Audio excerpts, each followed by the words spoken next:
এক বাবা এসে বললেন, উমরে ফারুক আমার ছেলে কথা শোনে না, বেয়াদব। উমরে ফারুক ছেলেরে ডাকলেন, বাবা তুমি তোমার আব্বাজানের কথা শোনো না, এটা তো কবিরা গুনাহ। ছেলে বলে, উমরে ফারুক সব দায় দায়িত্ব আল্লাহ ছেলে মেয়েদেরকে দিয়েছে, বাবা মাকে কোনো দায়িত্ব দেয় নাই। উমরে ফারুক বললেন, অবশ্যই দায়িত্ব দিয়েছে।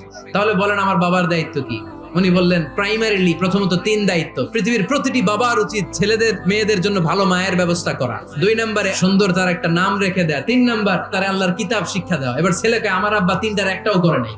এবার ওমরে ফারুক রেগে গেলেন, বাবার কাঁধে ধরলেন। ছেলে বলে, আমিরুল মুমিনিন, আমার মা নর্তকী, আমার মা মাজুসি, আমার মায়ের মধ্যে কোনো আদব কাদব নাই, সুন্দরী দেখে আমার মা রে বাবা বিয়ে করছে, আমার মায়ের কাছ থেকে জীবনে কিছু শিখি নাই। 2 নাম্বার সাম্মানি খানফাসা, আমার বাবা আমার নাম রেখেছে চামচিকা।